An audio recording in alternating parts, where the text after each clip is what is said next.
Este programa llega a ustedes gracias a Pisco Armada.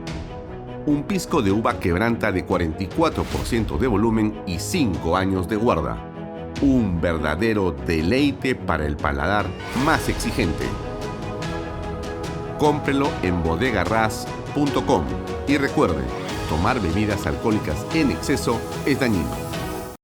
¿Qué tal, amigos? ¿Cómo están? Muy buenas tardes, noches. Bienvenidos a una nueva edición de Bahía Talks por Canal B, el canal del Bicentenario. ¿Cómo les va? Mi nombre es Alfonso Vallarre. Estoy con ustedes hasta las 8 de la noche para conversar sobre la actualidad política. Antes, le comento que hoy hemos tenido una edición más de Viento a Favor con José Ricardo Stock, que conduce este programa auspiciado por el PAT, Escuela de Dirección de la Universidad de Piura, y que tuvo como invitado a Carlos Vivar, que es licenciado en Relaciones Industriales. También hemos tenido el programa En Nombre de la Ley, con la conducción de Verónica Valenzuela y Oriel Valega. El invitado era Edilberto Temoche para analizar la perspectiva de la impunidad, fraude procesal con falsas denuncias. Tremendo tema que abordan con mucha precisión. Y ha estado también con nosotros Fernando Sillonis, los asesinos de la familia, Óscar Becerra, en la importancia de la investigación, y José Luis Gil, que también ha estado y está todos los días en Bahía Talks. Bueno, hoy vamos a conversar con la doctora Delia Muñoz, la abogada. Ella es abogada de la Universidad Pontificia, Universidad Católica del Perú, ha sido ministra de Derechos Humanos y Justicia en el gobierno breve de Manuel Merino. También ha sido defensora del Estado como procuradora pública especializada supranacional entre el 2009 y 2011. Y también entre el 2016 y 2017 fue jefa de gabinete de asesores de la Defensoría del Pueblo, ¿no? Una profesional muy destacada, y le hemos querido invitar para consultarle varios temas. Vamos a hablar ahora de los relojes enseguida, por supuesto, también de la bicameralidad, de la reelección y de las concesiones, ¿no? Porque queremos que todos esos son temas que tienen una enorme importancia. Y por cierto, después de este programa está la entrevista y el programa de Pepe Pardo, que tiene como invitadas a dos damas también con una enorme experiencia, Berit Knudsen y María Cecilia Villegas, para hablar de el país que necesitamos con una salida urgente a esta crisis. Va a ser una grata conversación, como todas las que nos ofrece Pepe Pardo todos los miércoles a las 8 de la noche. Bueno, a ver, este tema de la señora presidenta Boluarte está un poco cansino, ¿no? O sea, ya nos está, como se dice, colmando la paciencia, porque en realidad sí, pues debemos estar ocupados de otros temas y estamos hablando de esto. Dicho sea de paso, sea lo que sea que ocurra, pasa por el Congreso de la República. Y el Congreso, bajo ninguna circunstancia, pero bajo ninguna circunstancia va a tocar su estabilidad. O sea, no va a tocar a Dina Boluarte.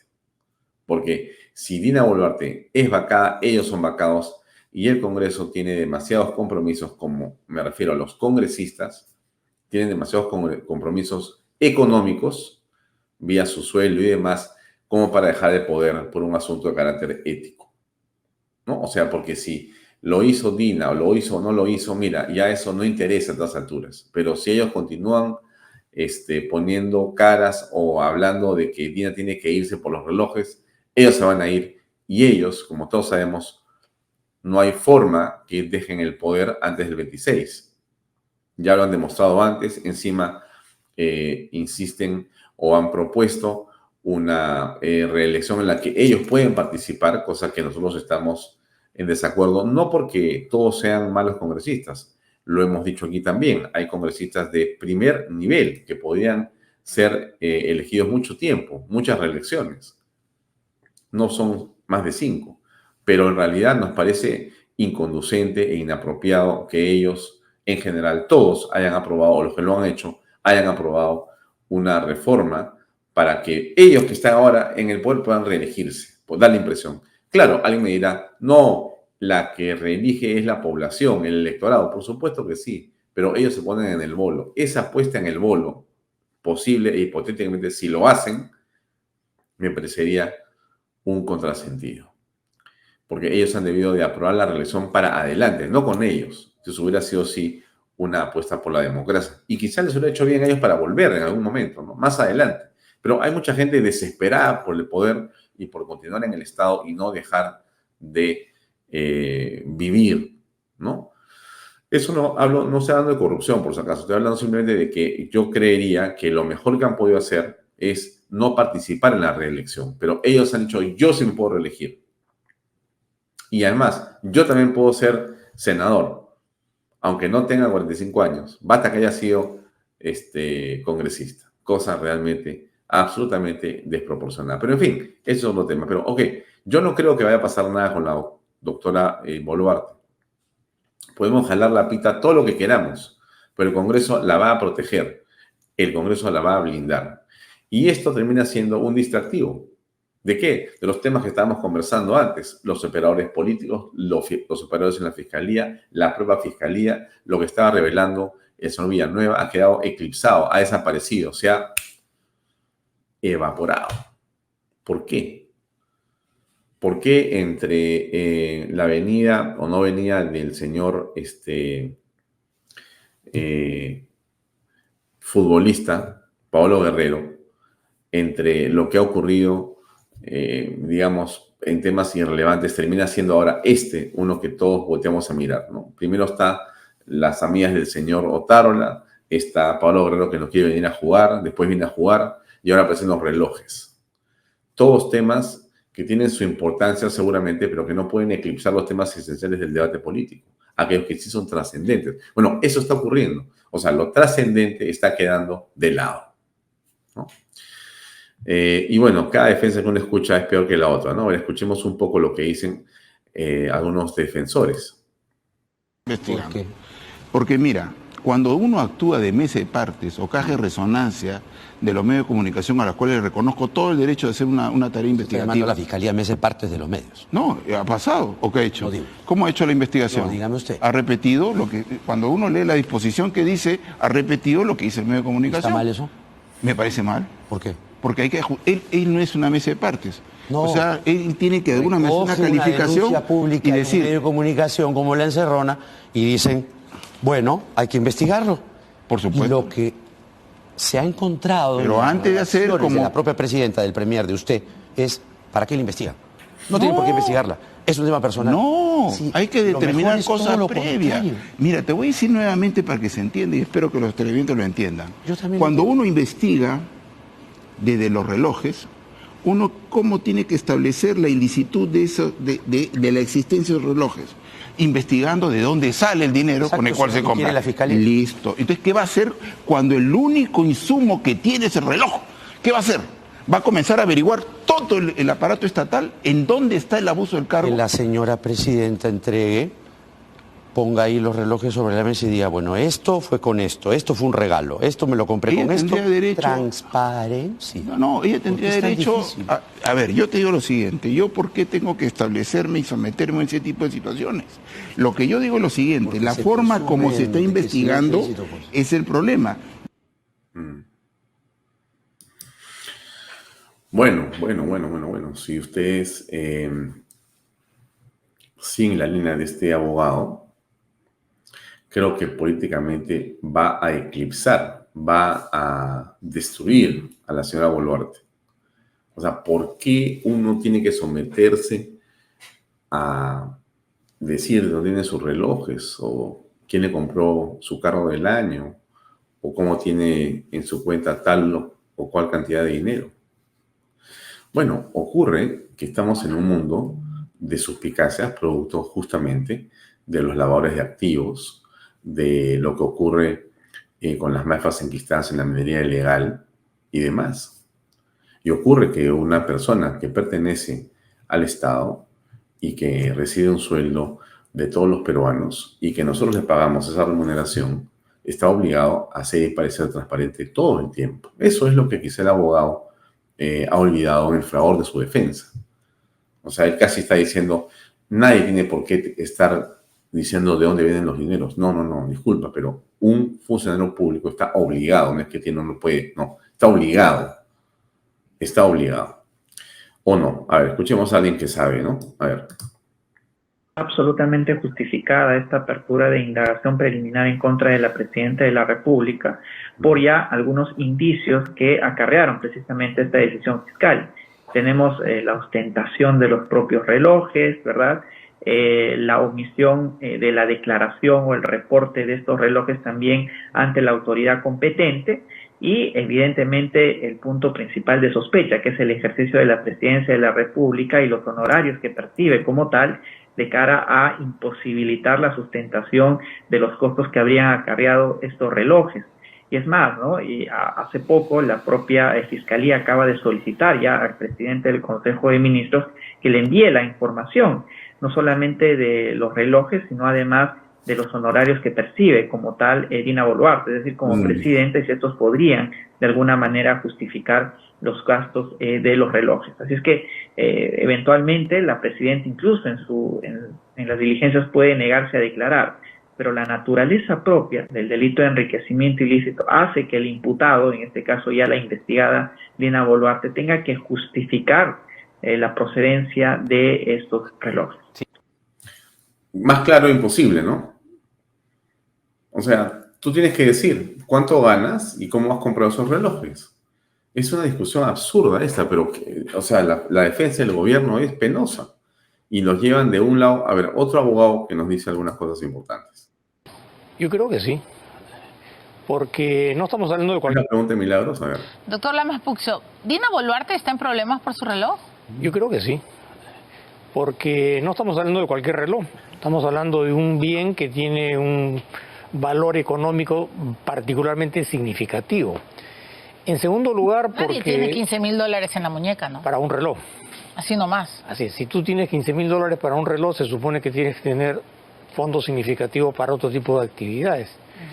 Pero además acá hay un tema que justifica por lo menos una indagación en el sentido de que la señora Boluarte es parte de una investigación respecto a un tema que tiene que ver con el lavado de activos. Ella era la contadora o la tesorera de una organización de Vladi, que está siendo objeto de investigación por lavado de activos. Entonces no es así tampoco que yo salgo en la televisión con un reloj y como consecuencia de eso genero todo un escándalo.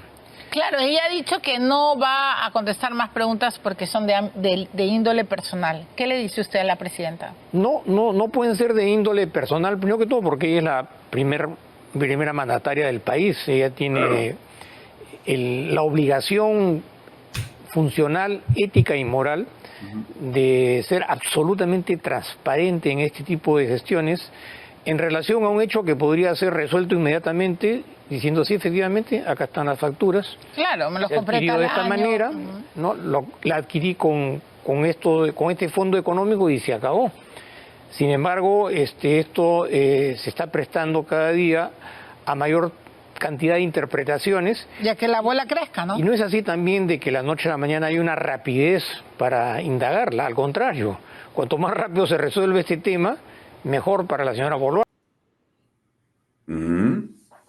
Pero por supuesto, esto debería haberse resuelto el lunes. ¿Por qué lo sigue jalando? Lo sigue jalando. Estamos miércoles y seguimos hablando del tema y el asunto se complica para la señora Boluarte. Y los ministros no saben qué decir, porque se ha abierto acá todo un asunto con los ministros de Estado. Miren ustedes, a ver, ¿quién es este? Desde el inicio de su gobierno, la señora presidenta ha señalado con firmeza. Este es el ministro de Justicia de Boluarte. Su lucha contra la corrupción y su legado de valores éticos y personales que lo ha impuesto durante toda su gestión. Lo que nosotros tenemos que decir es que la Fiscalía de la Nación ya inició las investigaciones preliminares y este será el espacio en donde la presidenta va a acudir a brindar sus declaraciones.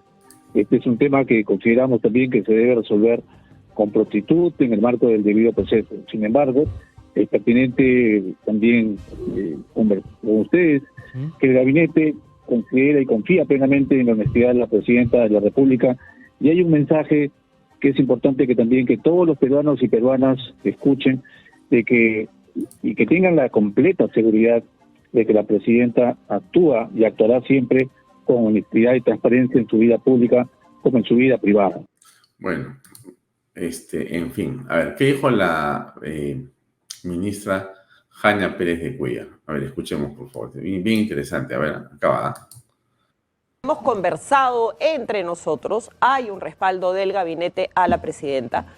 Creemos en lo que ella ha manifestado en medios. Ahora, pero lo que no entiendo es cómo va a salir, porque es cierto, puede parecer un incidente menor, pero es un Rolex que sí es legítimo, aunque tú has introducido ahora, Jania, la duda de si de repente es fake, pero igual son caros. ¿Sabes?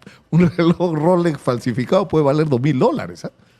Sí, fácil, no, porque hay una diferencia entre fake y réplica. Claro, yo cuando fui a China me compré uno que era réplica, que son más parecidos al original. Y más caro, porque los fake, esos regalados. No, esos se compran en cualquier lado. Claro, pero la pregunta igual sigue presente.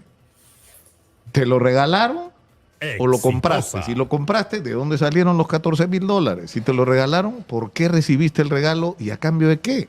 Te dejo esa pregunta para después de la pausa. Regresamos con la ministra de Vivienda, Jania Pérez de Cuellar. Volvemos. Está en nuestros estudios la ministra de Vivienda, Jania Pérez de Cuellar. Me ha mandado un mensaje la señora Magariño. Mi mujer fue productora mi esposa durante años, ¿no? Y me hablaba a la oreja y era la única autorizada a gritarme hasta ahora, porque la señora Magariño, no sé, debe haber hablado con mi mujer, porque de vez en cuando me pega una resondrada por el interno. El Contralor primero dijo no está obligado a declarar, ya digamos quedó completo, pero ya dejemos por un momento de lado en promedio que cuesta en el mercado. O sea, te estoy diciendo, y te lo digo porque a mí me ha pasado, a mí me han abierto una indagación preparatoria, y lo que yo creo es que en esos casos uno se tiene que ceñir y responder y colaborar con la Fiscalía. Ha llegado un documento el día de ayer a PCM solicitando, me parece, no sé si son 4 o 5 puntos, la Fiscalía pidiendo información a PCM. Entonces, lo que tiene que hacerse es empezar a contestar y colaborar de manera proactiva con la información que solicite la Fiscalía. Entonces, a mí muchas veces dentro de este marco de la denuncia que tengo me ha provocado salir y defenderme y decir las cosas como yo las pienso como ciudadana. Y todo el mundo me ha dicho, no, Jania, si estás en un marco de investigación, cíñete a eso, porque cualquier cosa que tú puedas hacer o decir puede ser usado en tu contra.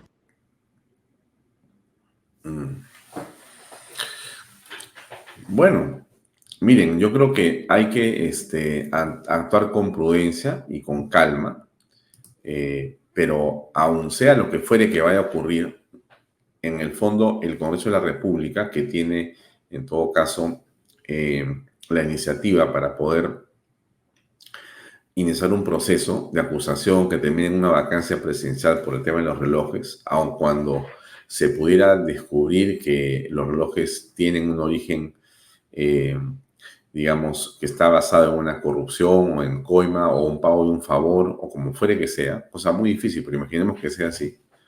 Va a ser muy difícil porque el Congreso, al hacerlo, como dije al principio, estaría entonces señalando que él se va también con la próxima cambio y adelanto de elecciones, lo cual es imposible, ¿no? Porque este Congreso no va a hacer eso.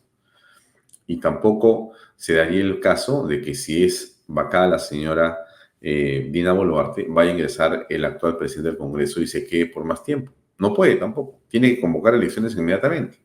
O sea que esto de que han aparecido no los relojes y es un símbolo o una seña de una profunda preocupación sobre que algo puede estar peor en el Estado, no hay ningún poder del Estado que pueda hacer algo contra la señora Boluarte. Ninguno. Porque ni aún la Fiscalía puede continuar, puede hacer lo que le parezca, la fiscalía tiene su velocidad y eso puede demorar 2 o 3 o 4 años más al final de cuentas. Si se abre un juicio, imagínense ustedes, más las defensas y todas las acciones dilatorias. Entonces no va a pasar nada desde mi punto de vista, absolutamente nada. El hecho objetivo es de que el dengue continúa creciendo, no se hace la reactivación y la inseguridad está en todas las calles. Porque te asesinan, te asaltan, te secuestran y te roban donde sea que estés, no importa si tú tienes dinero, eres pobre, grande, chico, gordo, de la U o de la Alianza, como fuera. Igual te cae encima el delincuente que es tanto local como extranjero. O sea, las mafias se han multiplicado y ya se ha normalizado el tema. Y el gobierno de Dina Boluarte, la mujer de los Rolex, considera que no es importante cambiar el ministro del Interior. Y el señor Alyancén inicialmente dijo que él no contestaba ninguna pregunta sobre el tema y ahora está en el Congreso hablando con cada bancada para que le acepten su gabinete o su propuesta o lo que fuera, sosteniendo como sea al ministro del Interior. Cosa compleja. En el camino nos desenfocamos, ¿no? Entonces, hay que regresar otra vez a los temas centrales, dejar estas minucias y ver cómo se va a ver lo realmente fundamental acá. ¿Qué es lo fundamental? El peaje y los peajes. ¿Qué es lo fundamental? La crisis que tiene la Fiscalía de la Nación, la Junta Nacional de Justicia. Eso es el tema más importante, porque de ahí va a surgir sin duda los cambios en los organismos electorales. Todo el sistema tiene que cambiar. La RENIEC, la OMPE, el JNE, en los próximos meses. Hay que estar preparados para esos cambios. ¿Se está mirando eso? No se está mirando eso. Estamos preguntando cuánto cuesta el Rolex aquí, cuánto cuesta allá, quién compra, quién lo compró, quién lo regaló. Nadie dice que eso no es importante. Nadie dice que eso no es importante. Pero yo insisto, cada cosa en su lugar, en su intención y en, digamos, lo que corresponde. Por eso hemos invitado a la doctora Delia Muñoz para conversar sobre estos temas. Yo creo que ella va a saber poner en el centro lo relevante, lo importante en la conversación que viene a continuación. Vamos adelante, por favor, con Delia Muñoz.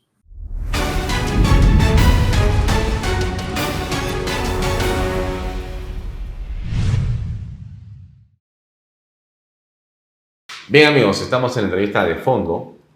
Hoy, miércoles, aquí en Vaya Talks por Canal, y hemos querido invitar a la doctora Delia Muñoz, una mujer muy conocida en el ámbito del derecho, tanto en el ámbito de la defensa del Estado peruano y también en la docencia de esta materia. Delia, gracias por acompañarnos. Buenas noches. Gracias, Alfonso, por invitarme.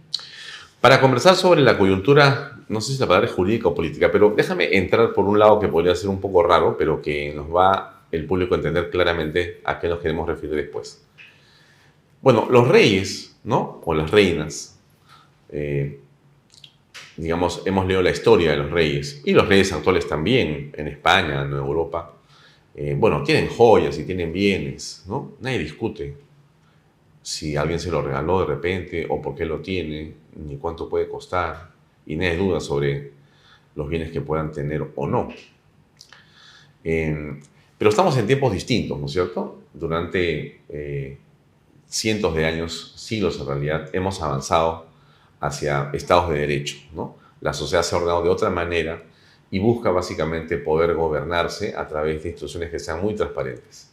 Y la Presidencia de la República es una institución quizá de las más importantes en un Estado de Derecho, en una nación democrática, que debería ser siempre y parecer siempre muy transparente. Y llegamos al punto del debate presente. Antes de entrar en la Boluarte, ¿qué piensas esto de cómo era antes? Mira, es bien interesante porque muchas veces las personas cuando conversamos, cuando hablamos, dicen, ay, la teoría, la doctrina, la historia es muy aburrido. Pero si uno no lo comprende, no puede entender por qué los cambios. Todos hemos escuchado a Maquiavelo, ¿no? Y Maquiavelo es el que te define que la política tiene por objeto el poder. Y que no importa cómo, cuándo ni dónde, pero que tú tienes que manejar el poder para que tú seas un buen príncipe, ¿no? Entonces, eso que se da en el Renacimiento va a tener su época de esplendor con los reyes cuando se van formando estos estados, ¿no? Entonces, el rey que provenía de un mandato divino, su poder, era capaz de decidir todo. Cuál era tu propiedad, cuánto te cobraba por impuestos, cuánto te mandaba a la cárcel, cuánto te perdonaba. Entonces, durante siglos tuvimos esa figura absoluta, ¿no? Absoluta, tanto de los reyes franceses como españoles, como la monarquía inglesa, total, ¿no? Pero ¿en qué consiste la evolución? La evolución consiste en que nosotros decidimos que es el pueblo el que gobierna. Y entonces en los últimos siglos lo que nos hemos dedicado es a ponerle controles a la política y controles, mecanismos de supervisión a los que realizan el ejercicio del poder. Entonces, si tú no tienes eso claro, no puedes entender por qué las exigencias. Y en los últimos años, todavía la necesidad de transparencia es mucho más fuerte. ¿Por qué? Porque a nivel mundial la corrupción es el principal problema. Entonces, incluso las monarquías a las que tú pones como ejemplo, ellos tienen que reportar todo lo que reciben por regalos. Y hay que recordar que el rey Juan Carlos abdicó porque aparecieron los millones, 60, 100 millones de regalo que había recibido de los príncipes árabes, ¿no? Y se armó un gran escándalo y él tuvo que abdicar y su hijo renunciar a toda herencia.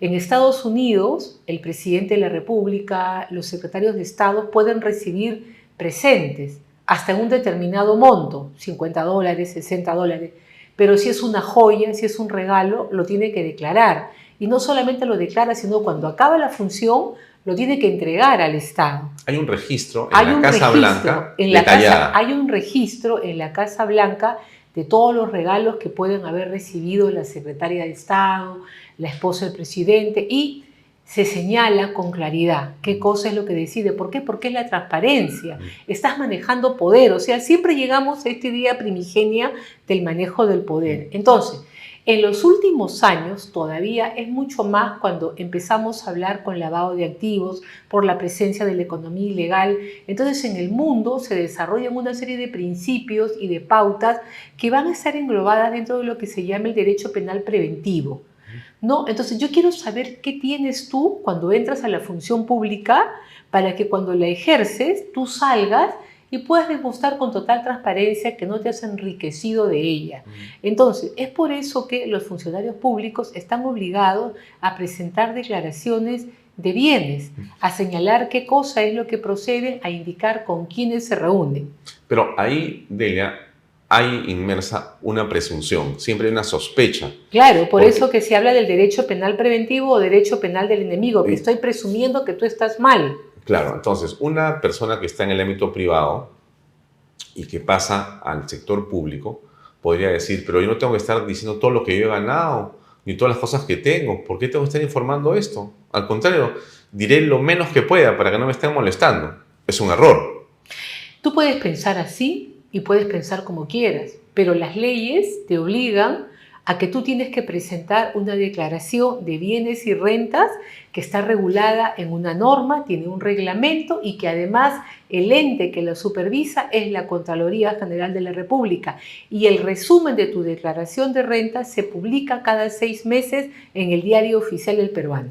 Tú has sido durante mucho tiempo una persona dedicada, y estás dedicada en el ámbito privado de tu profesión, en la docencia, en el ejercicio de tu especialidad, pero también has estado en la parte pública.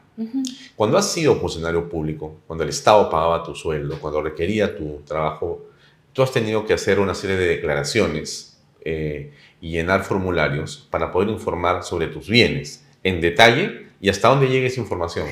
Mira, la información es bastante detallada, es una obligación para que tú jures un cargo, para que salga tu resolución de designación como alto funcionario, tienes que haber presentado tu declaración jurada. Y en la declaración jurada, si eres, por ejemplo, casado, tienen que entrar también la de tu cónyuge, ¿no? Y salvo que estén con separación de bienes, entonces ya solamente se limita a la persona. Pero el detalle viene para que expliques cuáles son tus bienes inmuebles y cuáles son tus bienes muebles. Y en la categoría de bienes muebles te señalan con claridad que tienes que indicar el metraje de tu casa, tus obras de arte, las joyas o cualquier otro bien de colección que tenga valor, ¿no? Entonces, tú allí tienes que colocar con bastante claridad el patrimonio que quieres, porque lo que busca la norma es conocer cuál es tu patrimonio en general con el que estás ingresando a la función pública. Ahora, la valoración en dinero, ¿no?, de esos bienes que tú estás consignando, ¿cómo se realiza? Porque yo recuerdo que hubo alguien en algún momento que dijo, yo tengo una biblioteca que vale creo que $1 millón. Claro. O tengo un cuadro que para mí vale también $1 millón y en realidad en el mercado vale 5.000 soles. O sea, ¿cómo es que tú haces esa valoración? No tienes una regla para hacer la valoración, pero tú más o menos sabes, si tú tienes un cuadro en tu casa, si tú tienes en tu casa un Revilla, tú sabes que un Revilla no vale menos de $20.000 a $30.000 en el mercado. Entonces tendrás que utilizar eso. Pero si yo tengo en mi casa colgado en la sala los dibujos de mi hijo, esos tendrán un valor, pues, para mí sentimental de $1 millón, pero material tendrán 500 soles, 300 soles, ¿no? Entonces tú haces una cuantificación de lo que tienes y racionalmente colocas los montos, ¿no? ¿Qué pasa con las joyas? Las joyas, la obligación es cuando tú tienes un bien que supera las 2 unidades impositivas tributarias. ¿Cuánto es eso en dinero? Tienes 8.000 soles, creo, en la actualidad, porque la UIT se acaba de va actualizando, ¿no? Entonces, 8.000 soles en la actualidad. Pongámosle un promedio de $2.000 para no estar. Correcto. Entonces, tú sabes qué cosa cuesta por encima de $2.000. O sea, tú te has comprado una joya fina en una determinada... Por ejemplo, cuando tú le has comprado a tu esposa la última sortija que le he visto, ¿no? Esa sortija uno sabe de qué joyería viene y sabe lo que cuesta. Estás hablando de $5.000, $7.000, ¿no? Uno tiene que comprar con factura y guardar la factura. Normalmente las joyas valiosas te vienen no solamente con factura, sino con certificado de reconocimiento de calidad.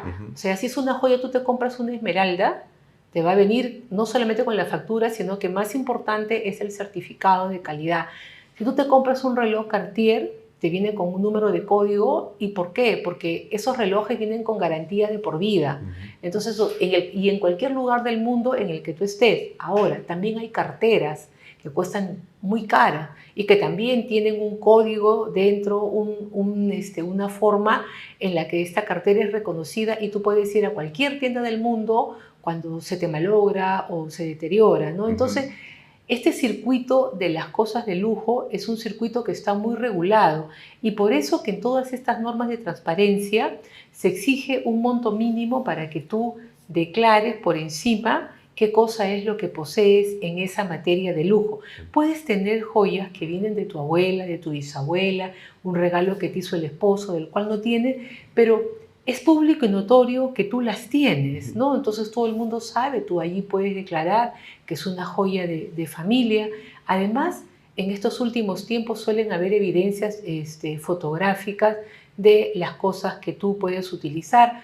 Es una joya valiosa que no usas siempre, pues la has usado hace 3 o 4 años en el matrimonio de alguien, en una recepción, y allí está la evidencia, ¿no? ¿Por qué? Porque en este tipo de situaciones, cuando tú eres requerido por la Contraloría para demostrar la procedencia de tus bienes o eventualmente por la Fiscalía, como estamos hablando de este derecho penal preventivo, eres tú el que está obligado a demostrar la procedencia de la joya y también los ingresos que sustentan de eso. Y si no tienes ingresos, los de tu cónyuge. Y tu cónyuge tendrá que tener los ingresos para ver. Y si fue un regalo, tendrás que demostrar que es un regalo que no está vinculado a la función pública. Y reitero, por esta nueva forma del derecho es de que tú eres el obligado a demostrar y a enseñar todo. En este caso, lo que se ha visto es que la Presidenta de la República, la doctora Dina Boluarte, ha aparecido con algunos relojes que dan la impresión de ser auténticos, originales, y han generado esta situación presente en la que ya intervino la Fiscalía, ¿no? Alguien podría decir, Delia, que se está molestando a la Presidenta de la República. En realidad, esto es parte de una estrategia para desestabilizar al gobierno. Y que en el fondo nosotros deberíamos dejar eso, digamos, a un lado, ¿no? Dejar de estar haciendo titulares y dedicarnos a ver los temas fundamentales, ¿no? La reactivación económica, el tema del dengue, ver los asuntos fundamentales de la inseguridad nacional. Esos son los temas que deberían estar siendo hoy fruto de la atención de todos los medios de comunicación. Y hablar de estos temas es frívolo o en realidad le estamos haciendo el favor a los caviares o le hacemos el favor. En realidad, en fin, aquí es una pérdida de tiempo estar hablando de esto, casi ridículo, dicen algunos. ¿Qué piensas al respecto? Creo firmemente en el derecho de libertad de expresión y el periodista, el medio de comunicación, puede escoger en primer lugar cuál es el tema importante para él. Tú y yo podemos dedicarnos a hacer programas, entre comillas, políticos, evaluando la vestimenta de las ministras y los ministros. Esa sería nuestra área de interés. Eso forma parte de nuestra libertad. A nosotros nadie nos puede venir a decir qué se habla, qué se piensa o cómo se dice. Eso es lo primero que tenemos que tener completamente claro, ¿no? Podemos hacer otro programa sobre las mascotas de los congresistas, ¿no? ¿Por qué? Porque nos gusta a nosotros. Nadie nos puede restringir. En consecuencia, en ese contexto, los medios son libres de escoger. En segundo lugar, el opinar sobre las supuestas joyas de valor de la presidenta tienen importancia, porque estamos viendo una exhibición de riqueza en una persona que su experiencia laboral es de una experiencia de trabajo de lo que se llama trabajos de mando medio. Estamos viendo por las publicaciones que se han hecho que era de una señora que ganaba al año muy poco dinero convertido en dólares, ¿no? Casi el costo, si es cierto, de uno de estos relojes de marca. Vemos que sus ingresos mejoran en el año 2021 cuando entra como ministra, donde gana en un mes casi lo que ganaba en un año. Entonces allí sí podríamos decir que tuvo patrimonio como para poder comprarse estas joyas que estaría exhibiendo, ¿no? Acá, si no se quiere que se hable, entregan la verdad. Va y dice, esto lo compré en tal fecha, aquí está el recibo, ¿no? Esto me lo regaló mi hermano, mi cuñada, mi amigo, en tal fecha, mi padrino de bautizo. Cuando yo entré al cargo, es mi padrino de toda la vida, mi amigo de toda la vida, y me ha regalado, es una persona de la actividad privada, no tiene nada que ver con esto, acabó el tema, ¿no? Y vio. Yo creo que el tema se va levantando porque se vuelve un tema político, escuchas a una ministra, luego a un presidente del Consejo de Ministros hablando del tema porque la señora no habla. Y ella es la primera mandataria del Perú, pero mandataria solamente para efecto del título porque es la funcionaria que está al servicio del pueblo y tiene que darle explicaciones, ¿no? Entonces, tiene que decir de dónde viene, cómo viene, porque sí es cierto que estamos ante joyas y que creo que son varias, ¿no? Que no bajan de 12.000, de 15.000 dólares, tendrían que haber sido compradas después de su periodo de inicio de las funciones ministeriales, porque para antes, por su declaración de rentas, no le alcanzaba. Y si son bienes de familia de antaño, deberían de figurar en su declaración jurada de bienes y rentas. La Fiscalía ha intervenido en este momento, o sea, desde hace unos días ha iniciado una investigación preliminar y ha cursado una carta ayer para que se adjunten las boletas que se refieren a las fotos que se han observado públicamente, ¿no? Este es el archivo fotográfico inclusive del Palacio de Gobierno. En las ceremonias oficiales están las fotografías y ahí se ven varios modelos de relojes.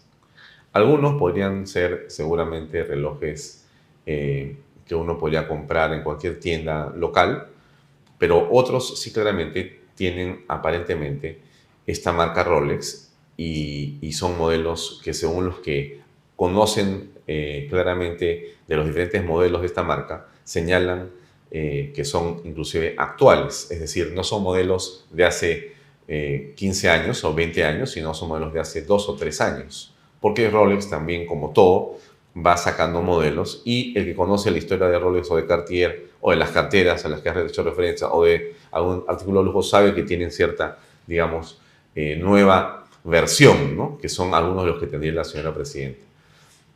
¿Qué va a pasar si ya no presentan las recibos o boletas de compra de estos artículos?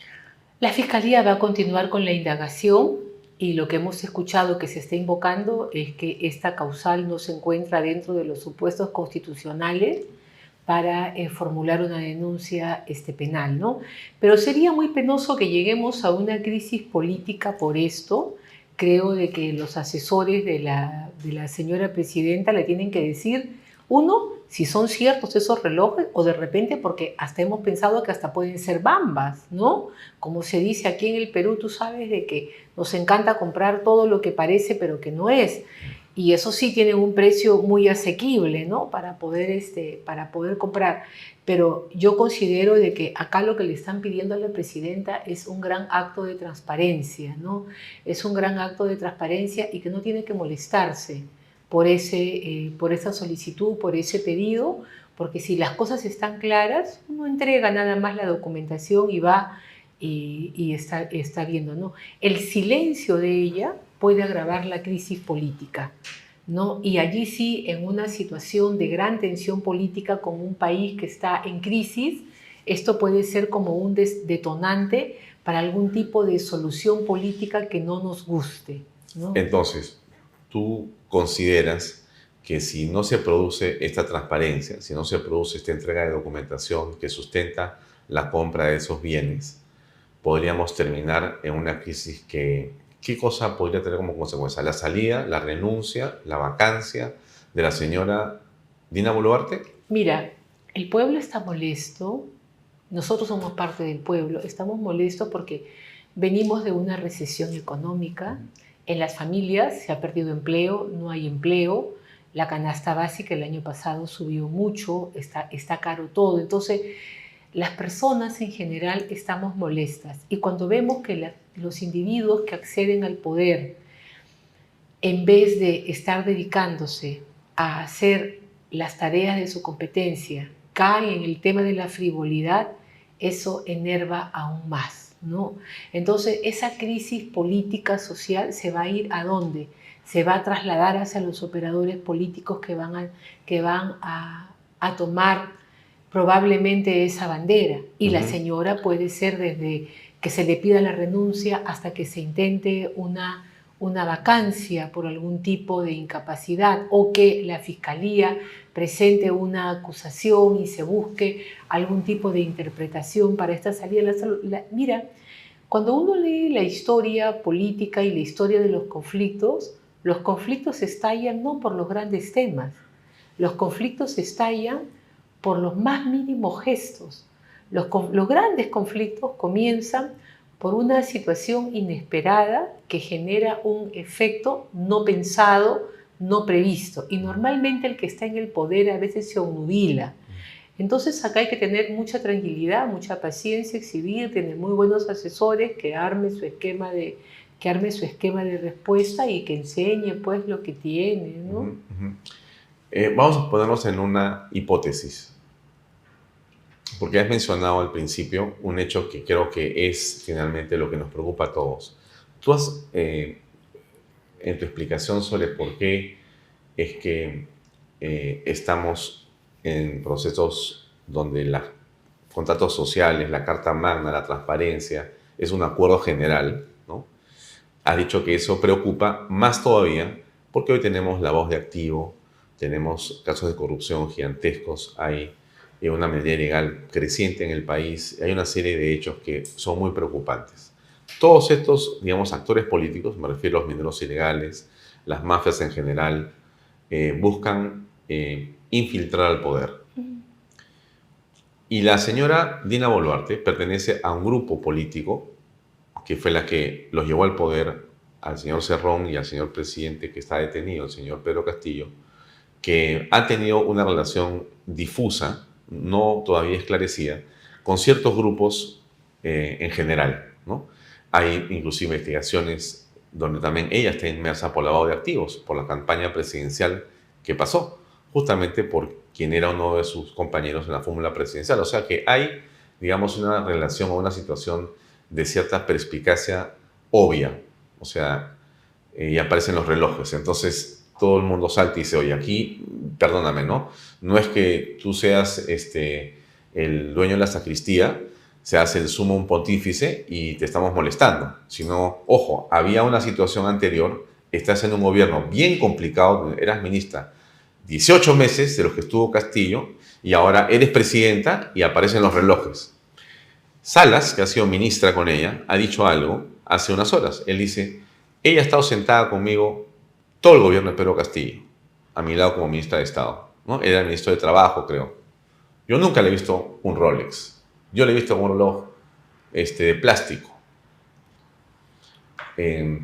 Entonces, sí existe un hecho que tiene que llamarnos la atención. O sea, esta conversación que tenemos, esta preocupación que hay en todas partes, no es chismografía, no es un tema banal, no es un asunto que, oye, hablemos de carreteras, hablemos de hospitales. No, eso también vamos a conversarlo. Pero este tema es central porque si hay algo oscuro atrás, que podría ser de una mafia, caramba, estamos frente a un hecho gravísimo entonces. Mira, el tema que tú abordas nos lleva a uno de mis máximos puntos de interés en los últimos años, que es la conflictividad nacional y dónde se encuentra.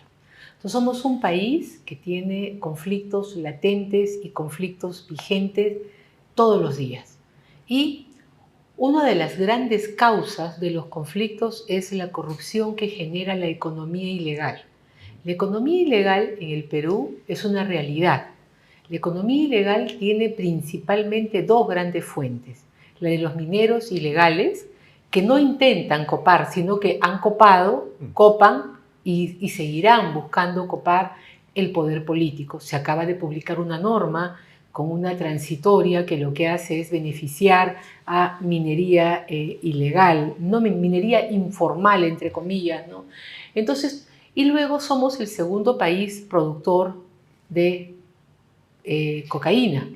Y eso genera miles de millones que se mueven en el Perú. Y como tú sabes, solamente como una digresión pequeña, se están exportando ilegalmente ingentes cantidades de oro hacia Bolivia. Así es. Hay un corredor ahí abierto. Así es. Bolivia, y es clarísimo eso. Bolivia, sin tener ninguna mina, ninguna explotación, está explotando más de 400 toneladas. Exportando, así está exportando. Entonces, esa es una realidad, ¿no? Entonces, ¿qué cosa es lo que pasa? Esa corrupción ha hecho que muchos políticos, sobre todo los presidentes regionales, estén en la cárcel en la actualidad.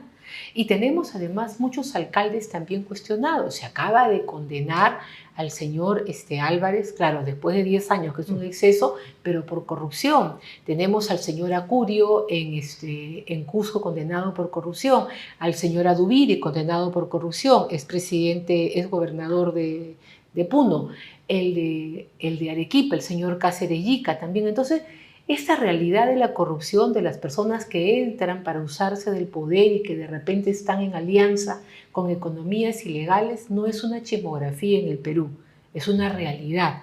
En consecuencia, en ese contexto nosotros tenemos todo el derecho de que ante la menor duda se nos den las explicaciones, ¿no? ¿Por qué? Porque estamos en una sociedad que tiene una gran presencia de economía ilegal. Y no me crean a mí, hay un excelente libro de Valdés y Basombrío, La economía ilegal en el Perú, de hace poco más de un año, donde te detalla con una claridad absoluta cómo funciona esta economía ilegal y cómo esta economía ilegal va a penetrar al poder político y a la prensa. Porque son los que te permiten acceder a una serie de cuestiones para permitir que te manejes en la impunidad. Entonces, dicho esto, y para pasar a otro tema, si te llama la presidenta Dina Boluarte y te dice, Delia, te escuché con el señor Bahía conversando, ¿qué cosa puedo hacer? ¿Qué me recomiendas hacer? Saca tus recibos, enséñalos. Para mí es una falta administrativa si es que no lo colocó, ¿no? Entonces, subsana tus declaraciones, desde qué momento los tienes y corrige las cosas. Que son un regalo, tendrás que declarar quién fue que te regaló y poner. No me acuerdo quién me lo regaló. Es que nunca... Entonces, tú no recibes regalos de cualquier persona, Alfonso. Yo te puedo conocer a ti, pero tú a mí no me puedes regalar un reloj de $15,000. No te lo acepto. No, pues es imposible. No te lo acepto así, porque ¿por qué? ¿No? Entonces, claro. Tú recibes los regalos de las personas con las que tú tienes una relación cercana, ¿no? Y podría ser el caso, como ya te dije, que sean bambas, que sean pues imitaciones chinas, coreanas, de estas que venden a $700, $800 que uno encuentra en Amazon, ¿no? Entonces decir, bueno, es lo mejor que podría ocurrir. Admite que son bamba y di, ¿no? Entonces, punto. Y punto, ¿no? Pero la verdad siempre por delante. Cuando tú intentas ocultar la verdad, es allí donde se genera el gran conflicto que puede terminar en una conflagración. Porque entonces el efecto de esto en la política nacional es tremendo, porque los ministros de Estado no saben qué contestar. Y el periodista le pregunta al ministro de Justicia, ¿qué opina? Al de Inclusión Social, ¿qué opina? Al de la mujer. Así es. O sea, a todos la primera pregunta es, ¿qué opinas sobre los relojes de la señora Boluarte? Y la culpa no es del medio que está preguntando, No, porque... la culpa es de la persona que tiene la obligación de ser transparente y entregar la información. Si no preguntarle al periodista, más bien parecería que está arreglado con el ministro o con el gobierno. Tiene que preguntar. Claro. Y el señor primer ministro se siente incómodo porque lo ves un poco tenso cuando viene la pregunta porque dice, esto pues no puede ser, ¿no? Porque están ustedes haciendo una especie de ola dentro de una cosa muy pequeña. ¿Por qué no vemos de otras cosas más importantes? Voy a ir al Congreso en este momento, en esta oportunidad, para presentar mi gabinete y ustedes están preguntando por los relojes de la presidenta. Qué falta de seriedad. Mira, yo entiendo la molestia del señor presidente del Consejo de Ministros, porque él ha sido convocado para ayudar a la presidenta a gobernar el país y no preocuparse por sus temas personales. Pero si ella no aclara la situación, lo van a seguir molestando con eso. Mira tú el gran escándalo que hay en este momento en el Reino Unido, porque la princesa de Gales hace 2 meses que no sale a la calle, que no se la ve. Hay un problema político que lleva a discutir que hasta se está poniendo en duda la monarquía, para que tú veas que el impacto en la opinión, el tamaño del hecho, el tamaño de la situación no interesa, sino la lectura que le da la ciudadanía en general a ciertas situaciones. Gustavo Berencén, el presidente del Consejo de Ministros, ha dicho que a él en realidad le sorprende la celeridad con la que se han iniciado estas indagaciones. Deja a él un velo de sospecha, como diciendo, ¿por qué se apuran tanto para este tema? Pero hay otra lectura que dice, qué bueno que sea rápido, porque este asunto debería resolverse en una. Sí, no es la primera vez que la Fiscalía, en base a las denuncias que se puedan hacer en los medios periodísticos, al día siguiente está comenzando una indagación, porque es una indagación, está pidiendo información. Entonces, cuando a ti te piden información, es el mejor momento para aclarar, ¿no? Oye, ¿de dónde sacó usted ese pañuelo de seda que tiene allí? ¿No? Si es un pañuelo Hermès que cuesta $1.500 y usted gana $500. ¿Cómo? Entonces usted dirá, no, esto no es pañuelo. Ese es el momento de la indagación, es el que te da la oportunidad para que tú esclarezcas las cosas. Bueno, hablemos de otro tema. Hay varios temas importantes e interesantes. Y hay que aprovechar que nos acompañas unos minutos aquí en Canal B. Y yo te quería preguntar por la reelección y la bicameralidad. 2 instituciones o 2, digamos, acciones que hay o están presentes y que habían sido desplazadas, ¿no es cierto? No había reelección y no había bicameralidad hace mucho tiempo. Comencemos por la bicameralidad. Alberto Fujimori postuló en su momento que era innecesario. Y parte del argumento del 5 de abril era esta partidocracia y este congreso gigantesco, donde habían, si no me equivoco, 240 diputados y creo que 60 senadores. Era un aparato, se decía, burocrático, pero que además gastaba mucho dinero. Se redujo a 130, o a 120 inicialmente, después a 130, y se redujo considerablemente el presupuesto del Congreso. La bicameralidad presentada ahora nos dice que van a haber 60 senadores, 130 diputados y el presupuesto va a ser siempre 0.6%, que es en este momento como 800 millones de soles. En fin, ¿qué piensas al respecto? Varias cosas. En primer lugar, el gran debate jurídico sobre cómo debería funcionar la bicameralidad, el tema de senadores, las facultades que tenía, todo eso, no se ha llevado a cabo en este periodo. No se ha llevado a cabo. No, porque en este periodo ya estaba aprobada la primera parte de la reforma. El gran debate jurídico se ha llevado a cabo hace más de un año atrás, cuando los más diferentes abogados, politólogos, economistas han sido invitados por el Congreso a la Comisión de Constitución para recoger las más diferentes posiciones y opiniones. Entonces, ese gran debate se ha dado hace un año. Porque recuerda que para la reforma constitucional tienes que aprobar la ley en una legislatura y a la siguiente legislatura ratificar si apruebas o no. Y eso es lo que ha pasado acá. Entonces solamente hemos ido a ratificar, ya no hemos ido a debatir sobre si eso me gusta, sobre si eso está bien o está mal. Ese momento ya precluyó, ¿no? Entonces eso es bien importante porque veo a muchas personas que dicen, no, no me gusta, y ese tiempo ya pasó. Ese proyecto fue aprobado hace una legislatura, ahora han ratificado. Entonces eso es lo primero, eso es lo que tenemos. No guste o no, es lo ya que está. ya... Y hoy día se ha promulgado la ley, Ya. ¿no? Entonces no hay nada que hacer. Además, una ley que la presidenta no podía observar, ¿no? Porque así es el proceso de reforma. Ahora, vayamos al tema de fondo y conversemos primero teórico y luego vayamos al término práctico. Siempre se dice que la democracia no tiene valor, ¿no? Entonces, de que la democracia cuesta, que hay que gastar, y por eso es que tenemos, para que funcione, por ejemplo, el check and balance, tenemos que tener un Contralor General de la República, tenemos que tener un BCR, tenemos que tener un Defensor del Pueblo, tenemos que tener un Jurado Nacional de Elecciones, ¿no? Porque si nos vamos a dedicar a manejar al Estado únicamente con el tema presupuestario, entonces desaparecemos todo. Porque es más barato, pues. Porque es más barato. Entonces, ese no puede ser el criterio, ¿no? En segundo lugar, sí tienes que tener un análisis realista de cuánto cuesta. Lo que estamos viendo es que cada congresista creo que tiene ahora 20 asesores. Ahí tú tienes que buscar algún tipo de racionalidad, o lo que ha salido ayer, ¿no? Que un ministro tiene 20 asesores de no sé cuántos miles cada uno.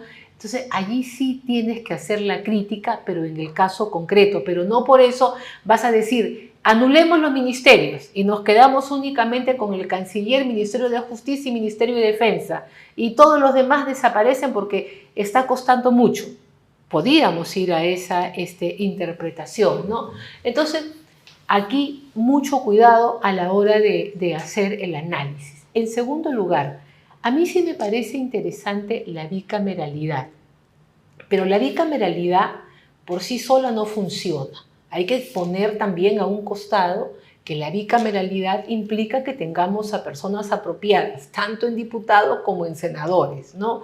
Si vamos a tener personas amorales, ilegales, negociadoras en ambos lados, bueno, el caos va a ser igual. Pensemos en que vamos a poder tener un perfil de un político más o menos determinado que está funcionando. Entonces, si tú lees las estadísticas de las acciones de inconstitucionalidad, estas demandas que se hacen porque una ley vulnera la Constitución, vas a encontrar que en los últimos años el gran demandante es el Poder Ejecutivo, que cuestiona la validez constitucional de las leyes que dicta el Congreso. Entonces, eso ha generado un problema político adicional que hace que en la actualidad el Tribunal Constitucional, en vez de ser un órgano jurídico, un órgano rector de grandes ideas de cómo debe funcionar el Estado, se vaya viendo como un órgano político que decide a quién le da la razón, si al Congreso o al Ejecutivo, por la cantidad de cuestionamientos sobre el manejo del Estado, la vigencia de las normas, la validez de las mismas a nivel constitucional que llegan a su recinto, ¿no? Entonces, la bicameralidad esperemos que sirva de barrera para que las normas que se den mejoren en calidad y se eviten tantas normas que son inadecuadas. Eso sería el punto bueno. El punto malo, que ya te lo dije, que si vamos a tener malos diputados y malos senadores, pues todo seguirá como estamos y hasta de repente peor porque se pondrán de acuerdo y qué sé yo, ¿no? Entonces ahí funcionará. Veremos lo que pasa. Pongamos por lo menos un poco de esperanza. Luego, en el tema de elección de senadores, trae una variable que a mí me gusta, me simpatiza. Se va a elegir un senador por repartición electoral, o sea, uno por región, por zona electoral, y el resto van a ser elegidos en una lista nacional. O sea que van a entrar aquellas personas que tengan una mayor calidad, no sé si calidad, cantidad de votos, ¿no? Entonces, hoy en día tú tienes a congresistas que por la cifra repartidora, por lo que fuera, han entrado con 2.000, con 3.000 votos y se han quedado fuera quienes tenían 100.000. Sí. Entonces, yo creo de que eso te va a permitir de que entren personas un poco más conocidas, con mayor representatividad, que le den legitimidad al espacio. Al Congreso. ¿No? Que le den legitimidad al espacio.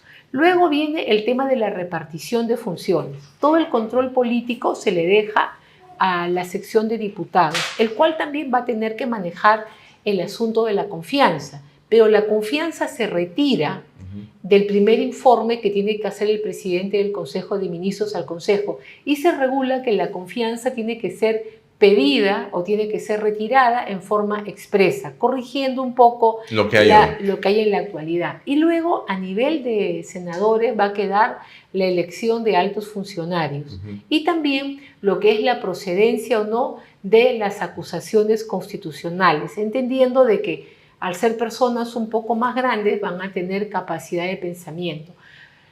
Lo que sí no le gusta a mucha gente, pero que es una consecuencia de la democracia, es que el único requisito sea la edad. 25 años para ser diputado y 45 años para ser congresista, y si tienes menos se te puede permitir postular si es que has sido antes congresista o diputado, ¿no? Pero esas son las únicas limitaciones que hay en la edad. Suele funcionar así en todas partes del mundo, ¿no? Para los senados y para los diputados siempre una edad. Ahora. ¿Y el requisito de ser haber sido congresista también es una cosa que funciona en el mundo así? No, no funciona necesariamente en el mundo así. En el mundo, ahora, tú lo que tienes que tener claro es que no hay un modelo uniforme en el universo.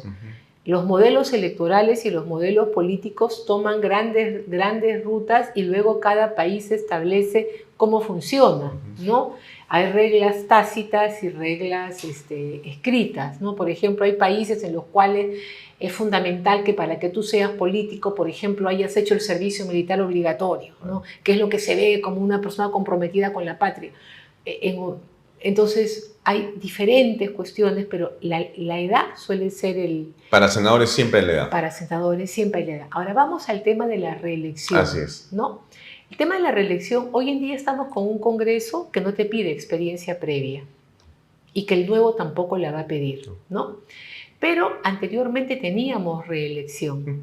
Entonces, el tema de la reelección te garantiza que tú tienes a alguien que hace carrera política. Y tú puedes ver de que los que conseguían la reelección eran muy pocas personas. ¿Quién tuvo 4, 3, 5 procesos de reelección? Javier Descanseco, Mauricio Mulder, Víctor Andrés García Belaunde, ¿no? Entonces, tú vas viendo de que 3 personas más o menos representativas de sus diferentes realidad, 8%, partidos, ¿no? 10% de los... No sobrepasaban el 10% y mucho, creo que en algún momento llegó al 13%. Entonces, que se haga todo este lío por el tema para de la evitar que se reelijan los mismos de siempre. Nunca eran los mismos de siempre, nunca fueron. Es que el pueblo va eligiendo, y como los 3 ejemplos que te pongo, ¿no? Javier Descanseco, Mauricio Mulder y Víctor Andrés García Belaunde, los 3 de partidos políticos con ideología distinta, fueron reelegidos, gozaron del favor de su electorado, porque consideraban que los estaba representando, ¿no? Entonces, eso es lo que hay que tener en consideración. ¿Por qué? Porque si no hay reelección, entonces no importa lo que hagas. La reelección te permite de que por lo menos intentes hacer una mejor carrera. Ahora, ¿por qué reelección en el espacio político y no reelección en el espacio de los gobiernos regionales o de los gobiernos municipales? La Comisión de Venecia emitió un informe bien interesante a raíz de la reelección de Evo Morales. Y dijo de que una cosa era la reelección en el aspecto político, como en el Senado, diputados, porque ellos no manejan el presupuesto directamente. En cambio, en los cargos ejecutivos o estos de gobiernos sectoriales, ellos sí están manejando el presupuesto. ¿Esa es la condición fundamental? Eso es lo que analiza la Comisión de Venecia para admitir más de una reelección o ponerle un límite a las reelecciones, ¿no? Pero, lo lleva al tema del manejo presupuestal, ¿no? Ahora, pero eso podría ser discutible también, ¿no? También Porque puede ser discutible, pero desde el es Congreso un criterio... tú vas a aprobar la ley de presupuesto. Sí, pues, pero la hace el Ejecutivo. Claro, pero la aprueba el Congreso. La aprueba el Congreso. Ahí hay una negociación. Como tiene que haber en política. Y ahí hay entonces, de todas maneras, una incidencia en ese presupuesto. Hay una incidencia en el presupuesto. No va a gastar el congresista, pero puede acordar negociando donde quisiera que haya más énfasis de ese gasto. Claro. Eso es lo político. Puedes regular, si tú no quieres que haya negociación, puedes regular en la ley de bases de ejecución del presupuesto cuáles son los límites que tiene el Congreso para hacer cambios en el presupuesto. Pero ahí también, Delia, se presenta un hecho que tú debes conocer porque también caminamos por el Perú y escuchamos a los alcaldes o los gobernadores el hecho que 4 años es muy poco, dicen.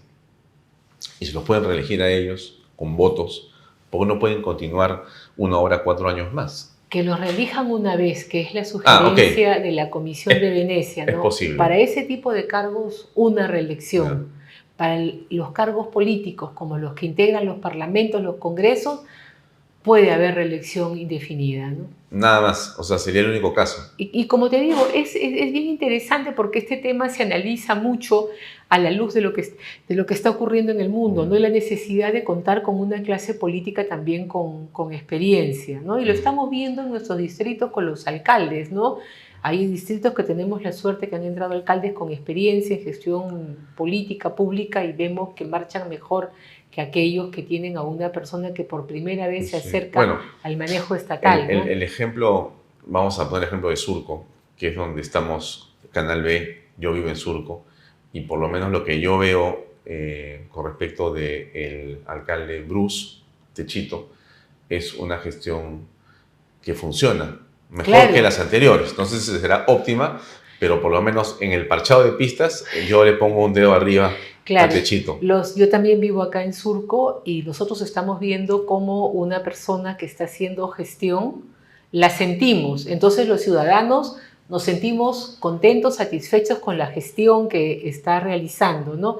El tema de parchado de pistas, que para algunas personas pues puede parecer insignificante, para nosotros significaba que el carro se malograba o el atoro en el tráfico de todos los días por los parches. Por lo menos por mi zona, que está muy cerca de acá, parecía que estábamos en la luna, ¿no? Entonces, el ciudadano castiga o el ciudadano reconoce, ¿no? Entonces, esa es la democracia. No nos tienen por qué limitar también allí a nosotros como que, no, pues tú no sabes elegir, entonces ya cada vez tienes que tener una oferta nueva. Hay un parque cerca, también al final de Holguín, un parque que estaba como abandonado. Y yo he pasado hace unas semanas por ahí, estaba con mi esposa justamente, y le digo, ¿y este parque? Hasta con pileta y agua, de noche, prendido. Y nos hemos quedado sorprendidos porque lo han estado trabajando creo que un par de meses. Bueno, muy bien, porque es el único parque de la zona. Yo que estoy un poco más arriba, no hay ningún parque, no hay nada. Y ya que estamos hablando, le hago pedido al alcalde Cruz que compre uno de los terrenos que están a la venta y nos haga un parque para todos los vecinos que estamos ahí, que no tenemos dónde ir. Pero bueno, pero fíjate tú, esa es la satisfacción que tenemos nosotros como ciudadanos, de que estamos recibiendo un servicio público por parte de quien hemos elegido, ¿no? Y yo creo que ese es el objeto de la política, de la elección y de la vinculación del ciudadano con su autoridad. Había otro tema que queríamos tocar. ¿Cuál era? El de los peajes y el de la sentencia del TC vinculado con las concesiones, de lo cual hemos estado conversando, ¿no? Que es un tema que además hemos tocado acá de varias maneras. Hemos entrevistado al alcalde Rafael López Aliaga, hemos hablado con varios abogados y varias personas que están vinculadas de una u otra manera. Ha estado también acá la doctora Rocha, que es miembro del municipio, y nos ha estado contando lo que se está haciendo. En general, lo que hemos apreciado es una confrontación, que es lo que apreciamos los ciudadanos, ¿no? Y hemos visto que el TC le dio la razón a un grupo de vecinos o a un vecino que presentó un recurso en la zona de Puente Piedra y que hoy el peaje está inafecto, no está siendo cobrado y se sienten estas personas con un derecho ganado. Pero esto va a continuar. Hay quienes han dicho que esto es una afrenta a la inversión privada. El alcalde dice que de ninguna manera, que es exactamente al revés. Justamente la inversión privada se consolida cuando no se permiten contratos que sean así. Y hay quienes dicen, no, pero aquí se ha vulnerado el contrato y la forma como se, digamos, señala la Constitución. Otros dicen, no, porque la Constitución no señala el uso del derecho, que es lo que podría resacar. ¿Qué piensas al respecto? Varias cosas, pienso varias cosas. En primer lugar, lo que hace la sentencia del Tribunal Constitucional es definir con claridad qué cosa es un contrato de concesión, ¿no? Entonces nos recuerda que el contrato de concesión es este acuerdo entre el Estado y el privado para que en su nombre ejecute o preste un servicio. Puede ser un servicio de puertos, puede ser un servicio aeronáutico, puede ser un servicio de construcción de infraestructura, puede ser una explotación minera, puede ser una explotación en hidrocarburos. O sea, las concesiones tienen diferentes manifestaciones y ese contrato tiene su propia regulación, que es el contrato mismo. La Constitución le reconoce un estatus establecido y muchas veces en esos contratos se pacta el arbitraje como un mecanismo de solución de controversias. ¿De qué tipo de temas? De los temas que están vinculados al arbitraje. ¿No es cierto? La forma en que se ejecuta, cómo se ejecuta, para qué se ejecuta, cómo pago, qué pago, si cumplo o no, si he hecho las inversiones. Todas las prestaciones establecidas por las partes son las que están sometidas al arbitraje. El tema de la corrupción en el arbitraje es un tema bastante discutido. Los últimos 2 años, en junio, en una universidad en Estados Unidos se dictan cursos de arbitraje. Yo asistí al del 23 y al del 22.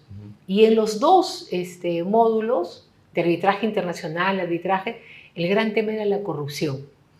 Y lo que te dicen los árbitros es que la corrupción es invocada en la actualidad en casi todos los procesos que suelen tener en las grandes sedes de arbitraje, que puede ser CIADI, la Cámara Francesa, la Cámara de España. Pero que los árbitros tienen una posición tomada que mientras no haya una decisión judicial que declare la existencia de corrupción y además la vinculación entre la corrupción y la suscripción de ese contrato, ellos no pueden recoger la corrupción, que es un tema bastante polémico porque uno dice, no, pero si hubo la corrupción, pero ellos van al asunto de la pureza del contrato y de la obligación del Estado de demostrar de que hubo un acto corrupto, ¿no?, que afectó a ese contrato. Eso es una posición internacional cerrada, como te digo, en el mundo del arbitraje. Ahora vayamos bajando. El Tribunal Constitucional lo que hace es acoge un habeas corpus de un ciudadano en representación, incorporan además al proceso a los ciudadanos de la zona. ¿Y qué cosa dice, no? Que el contrato de concesión ahí está y analizan un tema concreto, que es la posibilidad de poder transitar por alguna vía alterna. Y allí el Tribunal Constitucional utiliza el informe presentado por la Defensoría del Pueblo, que señala que efectivamente hay vías alternas, pero que te desvían kilómetros de kilómetros, en una parte está tapiada, ¿no? Entonces el tribunal toma en consideración que hay una afectación al derecho constitucional y derecho humano de la libertad de tránsito. Y esa es la protección que va a dar la protección a la libertad de tránsito. Entonces, aquí lo dejamos y volvamos nuevamente al tema de la concesión. Sí. Una pregunta, que esa libertad de tránsito, al final de cuentas, permite otras libertades, ¿no? La de educación, la de salud, en general, ¿no? Claro, si no puedo transitar, que es la que estás señalando tú, no puedo hacer nada de lo demás. Claro, es el derecho a libertad de tránsito, es la libertad. Así es. La libertad en su más amplia extensión. Perfecto. Entonces, veamos las diferentes posiciones que hay, ¿no? Entonces, se plantea como que nunca hubiésemos discutido una situación de conflicto entre derechos humanos fundamentales que han surgido a raíz de un contrato de concesión. Y eso en el Perú existe, ¿no? Por ejemplo, hemos tenido situaciones de contaminación. Ese ese tema y contamina un pueblo y contamina parte de un río, que hemos tenido el caso X, ¿no?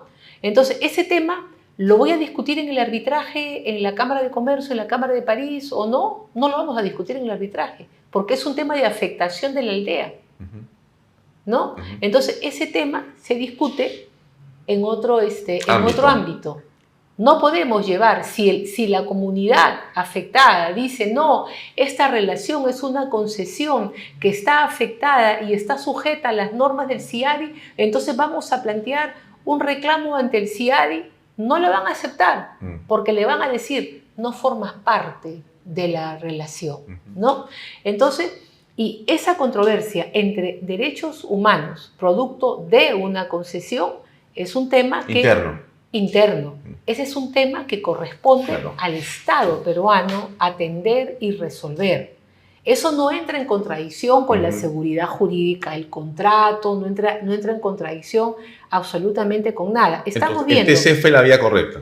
El TC, en este caso concreto, porque el TC es específico, el TC da una sentencia que se centra esencialmente en que no hay vías alternas. Así es, en los derechos. No se centra en que el contrato está mal, no se centra en el tema de la corrupción, no se centra en la fiscalía, no se centra en nada, ¿no? Y más bien, pero sí toca el tema tangencialmente y le invoca a la fiscalía a que tenga una actitud mucho más proactiva y diligente, ¿no? Mira, el caso de Repsol, hace 2 años, ¿no? Nos referimos a lo que ocurrió con estos tanques. Tuvimos el tema de la contaminación del derrame en el norte, norte Chico. En el norte Chico, ¿no? ¿Alguien ha tocado el contrato de concesión? ¿Alguien ha dicho? ¿Alguien ha visto nada? Los pobladores han estado reclamando y le han estado reclamando al Estado peruano. Y lo que nos hemos enterado es que el alcalde ha presentado una demanda, no sabemos dónde. Entonces, aquí vamos a otro punto que es muy poco conocido. En los últimos años, diferentes cortes internacionales, tanto la de Inglaterra como en Estados Unidos, están aceptando demandas de pago de reparación por daños y perjuicios por efectos generados en la ejecución de tu contrato, en la ejecución de tu concesión, ¿no? Que no tiene que ver con tu derecho ni con tu concesión. Es el efecto. Es el efecto. No otra cosa.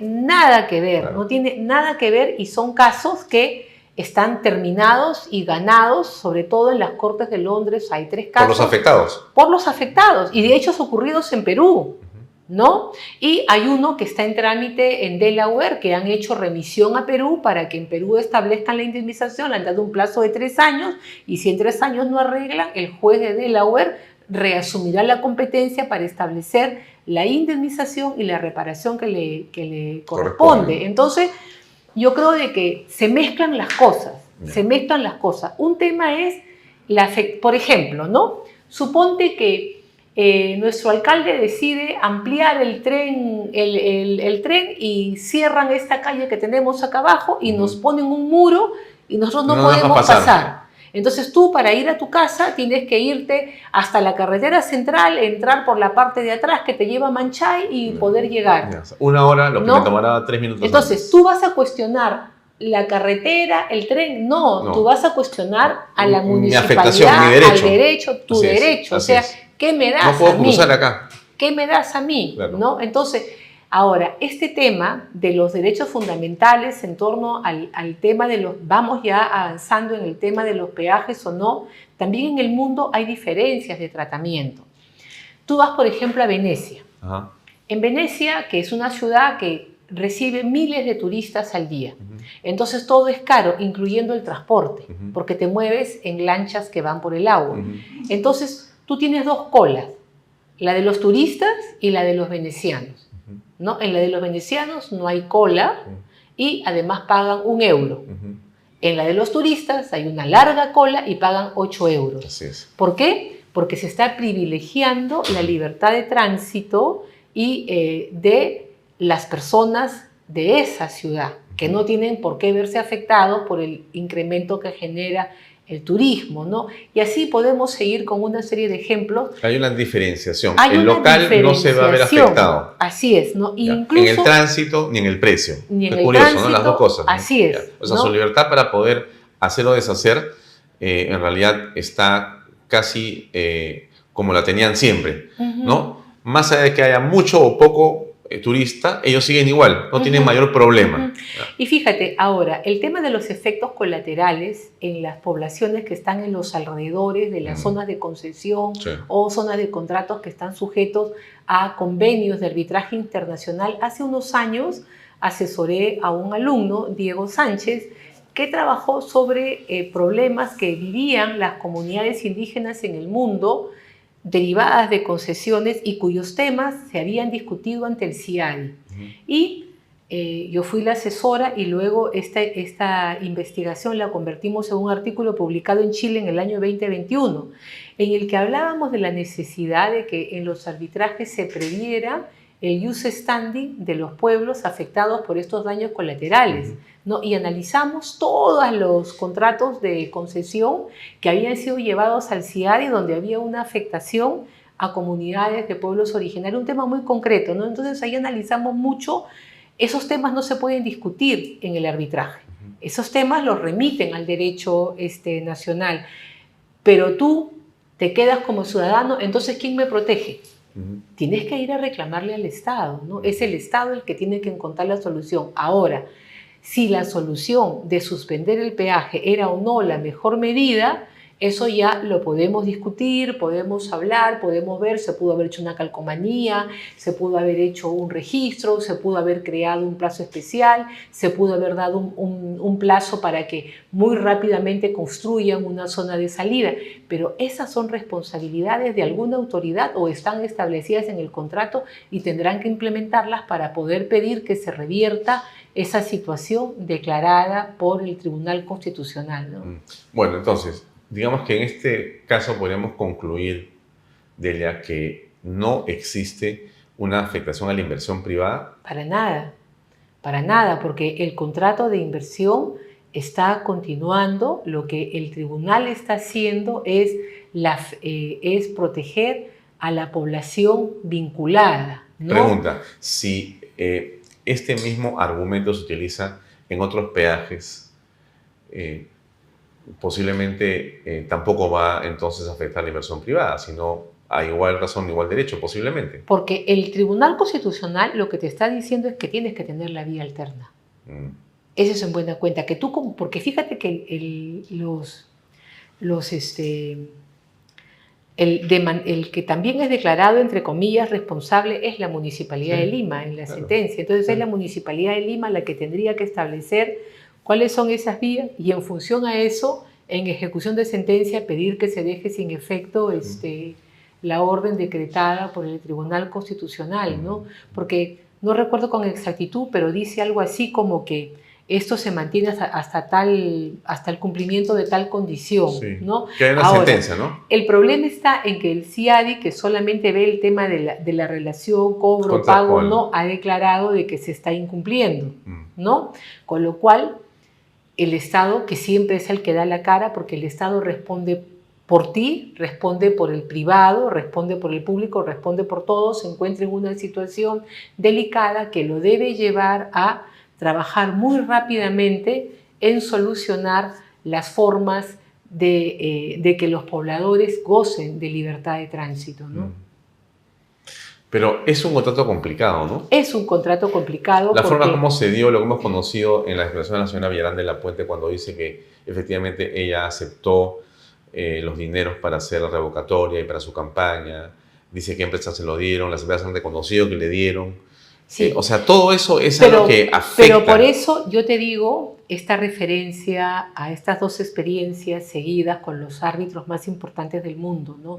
Que ellos te dicen que mientras la corrupción no esté condenada y no se vincule la corrupción a la formación del contrato, ellos van a continuar privilegiando el contrato, ¿no? Pero ahí también hay una discusión, ¿no? Obviamente, no sé si es principista o no, pero cuando tú me dices, ellos respetan la puridad del contrato, ¿no?